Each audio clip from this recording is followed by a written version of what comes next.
There's a secret I've held all my life. It's the reason I'm always on the run, always changing my identity. You probably guessed it. I like eating people. What can I say? It's not my fault we taste so good. Chicken fingers? Forget it. I only eat the real kind of fingers. It's a dangerous life, but it's a life that I'm willing to live in order to satiate my exquisite taste. Here, join me for dinner. Who knows? You might find your taste to be as refined as mine. But first, how about a movie? Let's take a look at Bones and All.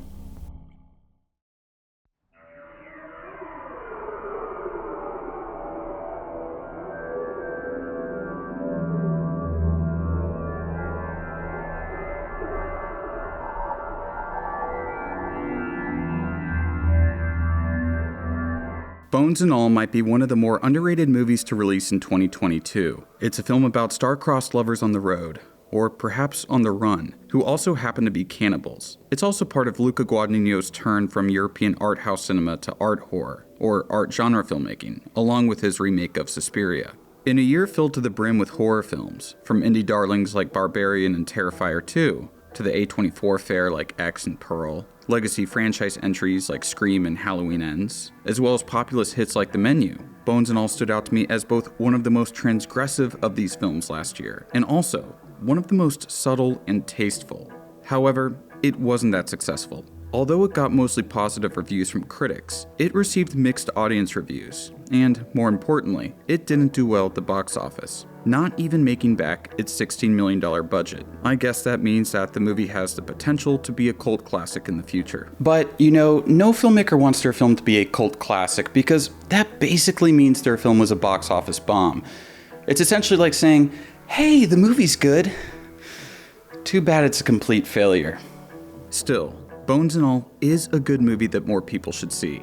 It's like Badlands meets Near Dark, with rich cinematography that shows off the 80s American Midwest, and terrific performances by its cast. The film rides a razor's edge between horrific and romantic, with the score by Atticus Ross and Trent Reznor perfectly expressing the movie's almost contradictory tones. I would say that it's a coming-of-age romance film first, and a horror film second.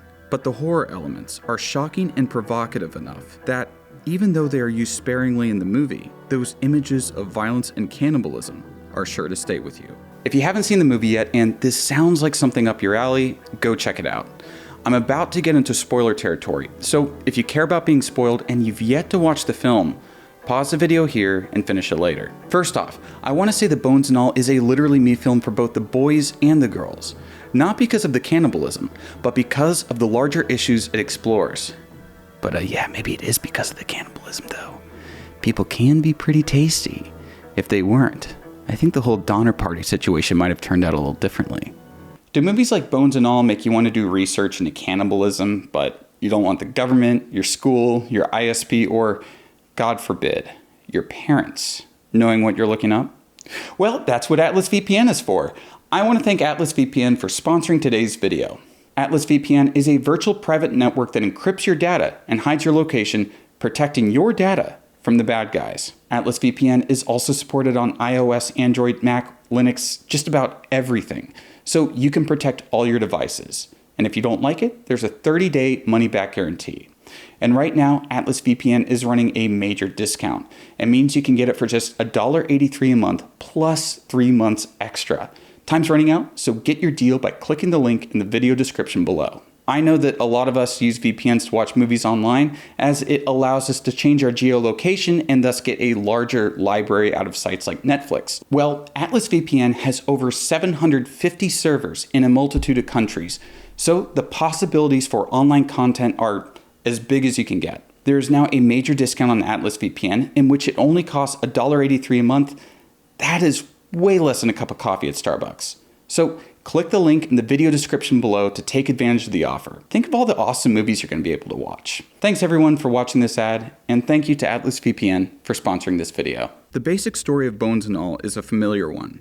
A teenage girl and her lover travel across the country committing crimes, falling in love, and learning about themselves, all while being pursued by a destructive force. In this sense, you can pick up on how it's probably influenced by films like Bonnie and Clyde, Badlands, and True Romance. It starts in a familiar setting, a regular high school in the 80s. It's got a bit of a John Hughes vibe, The outcast girl, Marin, plays piano until a girlfriend of hers invites her over to a slumber party. Her parents won't be home, and it's sure to be a good time, but Marin protests, saying that her dad doesn't let her out. Marin still wants to make friends though, so she sneaks out that night to hang out with the other girls. Maybe her dad is just a bit of a tyrant and she has a teenage duty to rebel against him. But it all goes so wrong, so quickly. She bites off the finger of her friend, rushes back home, and we can tell that this isn't the first time this has happened. They pack up quickly and skip town. That's the last time she sees her father, as he soon abandons her, leaving behind a modest sum of cash, a tape recorder, and her birth certificate. On the birth certificate, she discovers the name of her mother, a person who has been a mystery to her for her entire life. She finds out that her mom might live in Minnesota, so she takes the cash and starts her journey. Along the way, she runs into Sully, a seasoned eater. That's what the cannibals call themselves, who is accommodating to her at first, but he's a total creep, and it's no surprise to anyone that his intentions become quite sinister. She then crosses paths with Lee, another eater who is only a bit older than her. They become fellow travelers and lovers, like if Bonnie and Clyde ate people rather than robbed banks. Their road trip is structured in a way to explore their family situations. First, they visit Lee's family, who don't know about his habits, but a certain dark event from his past has made him persona non grata in his hometown. Then, they drive to Minnesota to find Marin's mom, only to discover that Marin's grandmother isn't her biological grandmother, and that her mom, Janelle, has been in an insane asylum for well over a decade. In fact, Janelle checked herself in because she herself is an eater and didn't want to hurt anyone else, especially Marin. During the road trip, they run into another cannibal, Jake, and his friend Brad, who introduced them to the idea of bones and all. That is, quite simply, eating someone bones and all, completely consuming them. It's a rite of passage for eaters. You're not really a true eater until you've done this, and once you've eaten someone this way, there's no going back. The third leg of the trip explores Marin and Lee attempting to construct a family of their own in the ashes of the families they came from. They wrestle with the morality of their intense desires and the consequences of their actions. They want to be good people, but aren't. They try to make an effort at normalcy, but Sully isn't done with them yet. He catches up with them and destroys their new way of life. He tries to kill Marin, for fear that she might alert him to the authorities. He fails at killing her, but as Marin and Lee are killing him, he's able to fatally wound Lee. And then, as Lee lies dying, Lee asks Marin to fulfill his final wish, to eat him bones and all. In a sequence shot like a tender lovemaking scene, she consumes him entirely. All the blood, gore, or any indication of violence or darkness disappears from their apartment, as if nothing ever happened. Yet we know that with this final act, an act of love, she seals her fate. What you might not know is that this film is an adaptation of a young adult novel of the same name by Camille DeAngelis. In preparation for this video, I read the novel to see if it was similar to or different from the film, and that if the popular adage of the book is always better rings true in this case. It doesn't, in my opinion. The film is better in just about every way. The stories of the book and the movie are very similar, but there are some core differences that cause the film to just be so much better. The biggest difference off the bat is the nature of the cannibalism. In the novel, the eaters are like fairy tale creatures or mythical figures. They gobble up people whole, leaving nothing except their bloodied clothes, and their eating of people doesn't really affect their more human hungers. It's like they're feeding some magical stomach that can fit entire people. Thus, the idea of eating someone bones and all isn't used as a coming-of-age ritual. In the book, the characters always eat people bones and all. Luca Guadagnino and screenwriter David Kajganich take a less fantastical and more grounded approach to their adaptation, eschewing the magical elements and instead inflicting Marin, Lee, Jake, and Sully with a kind of Wendigo psychosis, which is a syndrome characterized by a fear of becoming a cannibal and an intense desire to eat human flesh. It's correlated mostly to Algonquin Native Americans, as the Wendigo is a flesh-eating evil spirit in their folklore and mythologies. Perhaps the fact that this syndrome is typically culture-bound to these people is why the filmmakers have Sully dressed up to look Native American-ish. Since they don't gobble up the people whole, that increases the grossness factor, but also introduces more danger into the story. They're not disappearing people, they're leaving behind mutilated corpses, so there's constantly a suspicion that the law might be on their trail. It's part of what keeps them running. In the book, the cannibals can live normal lives and they still eat people because they don't leave behind any evidence. The eaters in the book are also written to only eat certain ways. Lee only eats people he hates, people who want to harm others, or people he deems bad, evil, a detriment to society, or a danger to him and his loved ones. Sully only eats people after they die, but surprise, surprise, he's not above killing people. As for Marin, her eating habits coincide with her sexual encounters. She only eats boys, and it always happens when they try to kiss her or have sex with her. Her magical powers make her a femcell, succubus, and Black Widow, with DeAngelis really wanting you to know that she's at least 2 out of these 3 things. One man near the end of the book quite literally asks her if she is a succubus, and there's a whole conversation near the beginning about how Black Widows eat their mates. It's not subtle. But then again, it is a young adult novel. Speaking of not subtle, the book recounts the story of Kronos, or Saturn, devouring his children, fearing that one of them might dethrone him. Later in the story, we learn that Sully is actually Marin's grandfather, and his goal is to eat both Marin and her father. Her dad is the parent she's trying to find in the book. The film gets rid of these comic book-like eating habits, and instead levels the playing field by making all the eating feel senseless, immoral, and disturbing. There's no reason for their grotesque actions other than hunger and bloodlust. They're not monstrous, but monstrous people, all equal in their ravenous indulgences. Lee isn't justified in his killing because he kills quote-unquote bad people. Sully isn't some Greek titan parallel. He's a creepy serial killer. The banality of their violence adds to the horror. What also adds to the scary or creepy factor of the film is not having Sully be Marin's grandfather.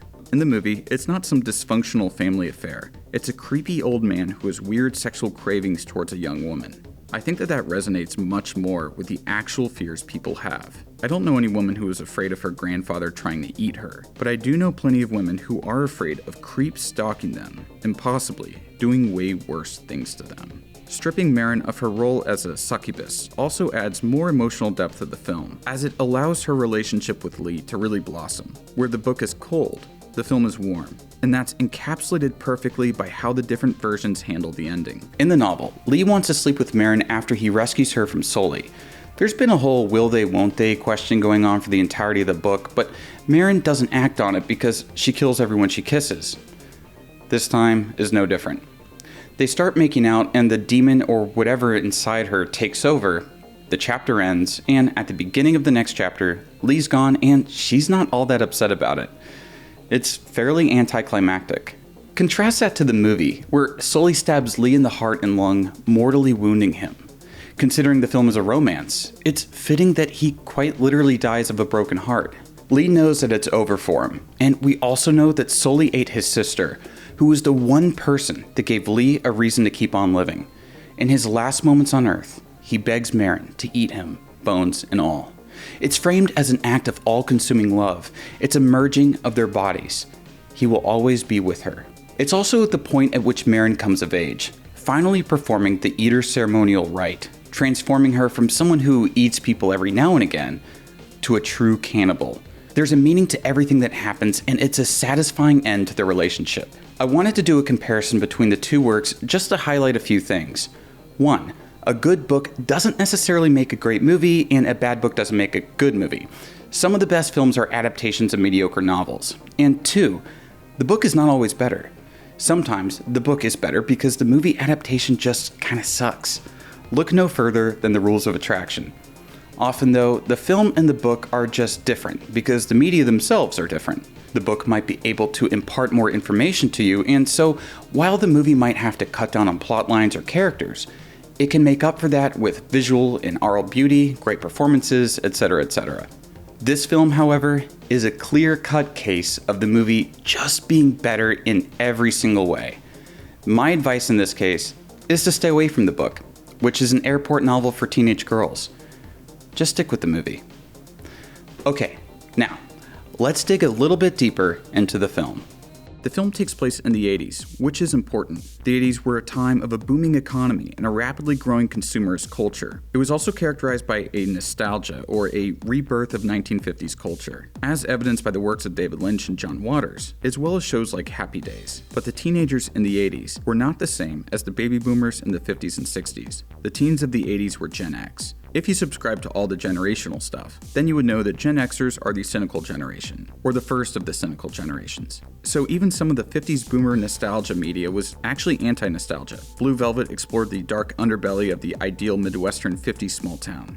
Hairspray criticized the rampant racism of that era. So even if some of the aesthetics of the two decades were similar, they weren't the same. In the words of George Lucas, they rhymed. Pair that with the burgeoning hyper-consumerist culture and the fact that the American Rust Belt was economically devastated in the 80s, and you've got the setting to Bones and All. Everything is in a state of decay. The coasts are doing fine. Patrick Bateman's only concern in New York is getting a reservation at Dorsia. The Midwest, though, is in a post-apocalyptic state. Their world is rotting, decomposing. The culture is cannibalizing itself by repackaging cultural aesthetics from a bygone era and selling it back to consumers. People are defined by what they consume, whether it's their cars, stereo systems, clothes, music, movies, or shows. It makes sense that Marin and Lee are also defined by what they consume, even if what they consume is human flesh. But by placing them in this decrepit setting, Guadagnino suggests something else. They're cannibals, yes, but they're also vultures, picking at the bones of the rotting corpse of American Midwestern society. And this affliction they have is one passed down through generations. Marin got it from her mom, and Lee got it from his dad. Marin's mom ended up heavily sedated in a mental hospital, and she ate her own hands because of her strong hunger for human flesh. Lee's dad became a drunk, probably because he couldn't live with the fact that he killed and ate people. Lee had to kill him because he tried to eat Lee, his own son. The other older cannibals we see, Jake and Sully, have embraced their condition and live as unapologetic serial killers. So what exactly is being passed down to them? I know it's their propensity to eat people, but what is it in a more metaphorical sense? I think the easiest answer is mental illness. Bipolar disorder, schizophrenia, and depression can pass from parent to offspring. There are environmental factors, of course, but the genetic link is pretty strong. To the child who inherits these conditions, it can feel like their parents cursed them from birth. It could also be a metaphor for drug addiction. Lee says that eating his father made him feel quote-unquote high as a mother, and Sully tells Marin that as she gets older, she's going to need to eat more and more. So in the film, eating people is a physical addiction, and like drugs, the effects diminish over time, demanding the addict to consume more and more human flesh. But I think that, although reading the cannibalism in the film as mental illness or drug addiction are appropriate readings, we can also see it as something bigger. It's the sins of the father, the baggage we inherit from our parents. It's an evil that passes down through generations, an evil that's easy to give into, but hard, nay, almost impossible to give up. Both characters fear that they're doomed to become their parents, or fall into the same pitfalls as the previous generations. It's a fear that I think every new generation has when they come of age. They see the dysfunction of their parents and they want to be better, but often they turn out to be pretty similar. Sometimes they improve some things and sometimes they don't, but the fear of becoming one's parents is a pretty universal concern. Marin and Lee try to break the cycle by giving up cannibalism and starting a new life in Ann Arbor, but they can't escape fate. Sully catches up with them and tries to kill them. Maybe that's justice for what they've done, or maybe that's just the older generation pulling them back down into the abyss. Misery does love company. In those final moments, it appears that Marin chooses to go down a similar route as Sully. She saves Lee that terrible fate while condemning herself. Lee sacrifices his body, and she sacrifices her soul. The influence of the philosopher Georges Bataille on the film is most apparent here. The act of getting eaten alive is shot as something sensual. It's Lee having a limit experience, which was explained by Foucault as the point of life which lies as close as possible to the impossibility of living, which lies at the limit or the extreme. In this case, it's the marriage of intense pain and extreme pleasure for Lee. Maybe part of the pleasure Lee takes in this death is that he dies in an appropriate way. He feels the pain he inflicted on God knows how many people. That final suffering, though unbearable, is cathartic. Does his torturous death cleanse his soul? Is this how he pays penance for his crimes? Bones and All could easily be a vampire movie, and the story would be pretty much the same. Sully and Jake would be elder vampires. Hell, Jake has his own version of a Renfield, as Brad is not an eater, but a normal human who travels with him and apparently assists him with his appetites. Vampires, though, just aren't that scary anymore, and making them vampires would make the film feel a lot more like Twilight. Cannibalism takes that concept, but explores real-life taboos. Serial killers and cannibals like Jeffrey Dahmer are real, and their disgusting crimes stir up a mix of fear and intrigue in our popular culture.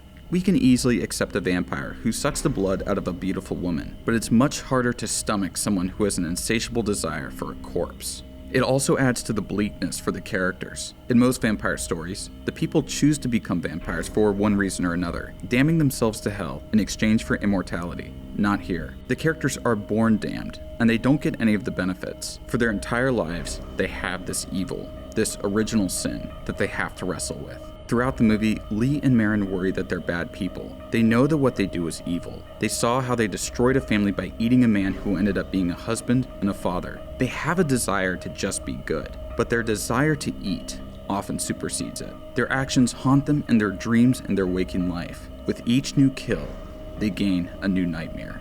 It's a far more tragic condition. Even with the movie's bittersweet and haunting ending, it leaves us with a bit of hope. It is possible to overcome our worst tendencies. It might not work out for Marin in the long run, but maybe it actually might. We don't know what happens to her after the film ends. We can only guess. But if she and Lee could quit cannibalism, then perhaps there's hope that the rest of us can also become better people.